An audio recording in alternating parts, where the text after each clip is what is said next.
যদি বলি যে খাদান তো শুধুমাত্র একটা ট্রেলার ছিল, আসল সিনেমা তো আসছে 2025 সালের পুজোতে, তাহলে কেমন হবে? হ্যালো গাইস, আমি Deep, welcome back to my channel Deep exclusive. So এখন আমি এই ভিডিওর মধ্যে একটা দুর্দান্ত বিষয়কে নিয়ে কিন্তু কথা বলবো। অবশ্যই দেবদা সংক্রান্ত, এবং দেবদা ছাড়া আর এখন কাকে নিয়ে কথা বলবো, যেভাবে বক্স অফিসে রেসপন্স করছে, যেভাবে খাদান বক্স অফিসে তাণ্ডব চালাচ্ছে, সত্যি বলতে একটা ওই সময়কার দিন কিন্তু আমাদের কাছে ফিরে এসেছে কোথাও গিয়ে। তো বিষয়টা হচ্ছে, আজকের একটা নামী পত্রিকা থেকে একটা আর্টিকেল কিন্তু প্রকাশ করা হয়েছে, এবং সেখানে এমন কিছু কিছু তথ্য এবং এমন কিছু কিছু ইনফরমেশনস শেয়ার করা হয়েছে, যেটা থেকে সত্যি বলতে আমি লিটারেলি কিন্তু অবাক হয়েছি।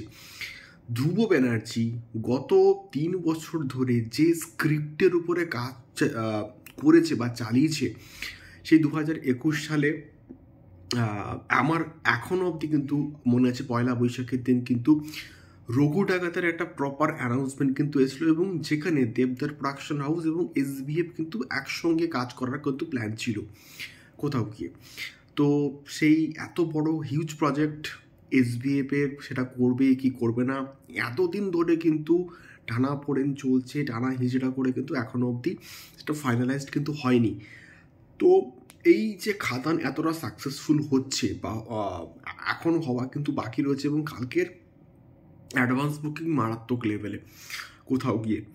তো সেইটার উপর ভিত্তি করে আরও টাকা কিন্তু ইনভেস্টমেন্ট করবে দেবদা, এবং সেটা কোথাও গিয়ে সুরিন্দর ফিল্মস এবং দেবদার যে প্রোডাকশন হাউস, তারা একসঙ্গে কিন্তু কোলাবোরেট করে কিন্তু করতে পারে, এমনটা কিন্তু নামী পত্রিকা থেকে কিন্তু আপডেট দেওয়া হয়েছে। এইবারে এমনটাও কিন্তু হতে পারে যে সুরিন্দর ফিল্মস, SBF এবং দেব এন্টারটেনমেন্ট ভেঞ্চার্স একসঙ্গে এই প্রজেক্টের মধ্যে কাজ করলো। যদি এমনটা হয়, তাহলে কিন্তু এটার বাজেট নিয়ে কোনো ইস্যুই আর থাকবে না, এবং খাদানের বাজেট যদি আমি ধরি প্রায় 6 থেকে 7 কোটি টাকা, তো এই পার্টিকুলার প্রজেক্টের বাজেট কিন্তু প্রায় খাদানের থেকেও কিন্তু বেশি, 9 থেকে 10 কোটি টাকার বাজেটের কিন্তু ছবি তৈরি হতে পারে রঘু ডাকাত।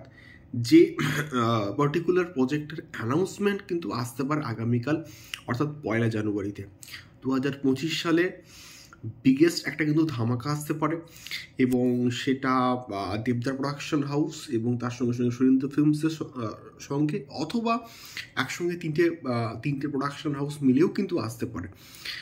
তো আমাদের ওয়েট করতে হবে, যদিও আমি এই আপডেটটা দিতে একটুখানি লেট করে ফেলেছি, এক্সট্রিমলি সরি ফর দ্যাট। আমার ভিডিওস এবার আসবে, সঙ্গে থাকো, দেখা হচ্ছে পরবর্তী ভিডিওতে। টাটা।